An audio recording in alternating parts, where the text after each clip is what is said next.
Selamat malam, saya memilih topik aplikasi konsep kelistrikan dalam teknologi. Dan untuk alatnya saya memilih generator. Perkenalkan, nama saya Iputu Bayonanda Surya, nomor absen 15 dari kelas 12 MIPA 2. Tujuan. Yang pertama itu untuk mengetahui konsep kelistrikan dalam teknologi. Yang kedua yaitu untuk mengetahui prinsip induksi elektromagnetik. Yang ketiga, untuk mengetahui cara kerja generator. Yang keempat, untuk mengetahui bagian dan komponen dari generator. Fenomena. Generator listrik memproduksi energi listrik dari sumber energi mekanik, biasanya dengan menggunakan induksi elektromagnetik. Induksi elektromagnetik adalah fenomena timbulnya arus listrik karena adanya perubahan flux magnetik. Konsep fisis. Pada generator menerapkan prinsip induksi elektromagnetik. Induksi elektromagnetik adalah gejala timbulnya gaya gerak listrik di dalam suatu kumparan, bila terdapat perubahan flux magnetik pada kumparan tersebut, atau apabila kumparan bergerak relatif melintasi medan magnet, menyebabkan terproduksinya voltase di sepanjang kumparan. Proses induksi elektromagnetik ini menghasilkan arus listrik. Pada tahun 1821, Michael Faraday menemukan bahwa perubahan medan magnet rupanya mampu menimbulkan arus listrik. Penjelasan alat dan manfaat. Generator adalah alat yang mampu mengubah energi mekanik menjadi energi listrik. Generator umumnya bekerja menggunakan prinsip elektromagnetik sesuai dengan hukum Faraday.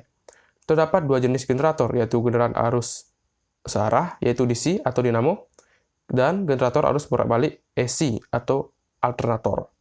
Ada beberapa macam fungsi yang terdapat pada generator, yaitu yang pertama, generator dipakai untuk menghasilkan energi listrik.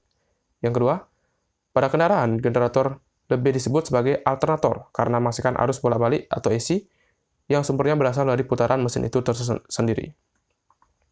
Selanjutnya yaitu bagian-bagian dari generator. Yang pertama itu stator. Stator adalah komponen yang bertugas menghasilkan medan magnet. Sesuai dengan namanya, stator bersifat diam. Stator ini memiliki celah udara yang memiliki medan magnet. Yang kedua yaitu rotor. Rotor adalah kumparan yang terlilit pada sebuah core atau inti besi yang terletak di dalam celah udara pada stator. Rotor ini bersifat berputar atau rotating di dalam medan magnet. Kemudian selanjutnya, cara kerja alat. Nah, pada dasarnya gerak listrik atau GGL diproduksi dari memanfaatkan perubahan medan magnet. Saat generator listrik berputar dan memotong medan magnet, sehingga terjadi induksi atau gaya gerak listrik yang dikonversikan dalam bentuk pergerakan elektron. Kemudian, slip ring berperan untuk merubah langsung elektron yang telah didapatkan karena perubahan medan magnet tersebut menjadi energi listrik. Slip ring ada pada generator listrik yang bentuknya berupa cincin bulat dan ada dua buah pada generator listrik AC. Kemudian cincin tersebut terhubung ke brush atau sikat dan bisa langsung menghasilkan arus listrik saat ada gerakan medan magnetnya. Selanjutnya itu proses atau langkah kerja.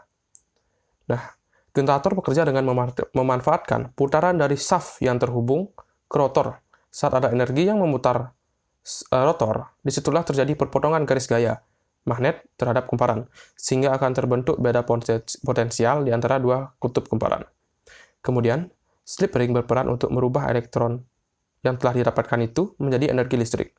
Hasil dari arus induksi ini akan mengalir melalui sikat karbon, lantas dialirkan keluar mesin generator dan dapat menyebabkan lampu menyala.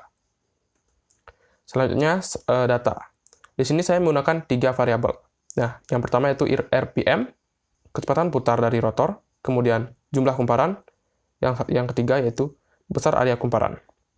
Nah, bisa dilihat yang di bagian pertama, saya merubah RPM-nya. Nah, kemudian bisa dilihat nyala lampunya kecil, kemudian saya menaikkan lagi menjadi 50 RPM, nyala lampunya kemudian menjadi sedang, kemudian saya naikkan lagi menjadi 75 RPM, kemudian jadi terang. Yang kedua yaitu saya merubah pada jumlah kumparan. Nah, di sini saya menerapkan jumlah kumparan yang pertama itu nyala lampunya kecil, kemudian saya nambah jumlah kumparan menjadi 2, kemudian nyala lampunya menjadi sedang, kemudian menjadi 3, kemudian jadi terang. Nah, ketika saya merubah besar area kumparan, maka nyala lampu tersebut akan secara konstan itu sedang, atau tidak jadi perubahan sama sekali.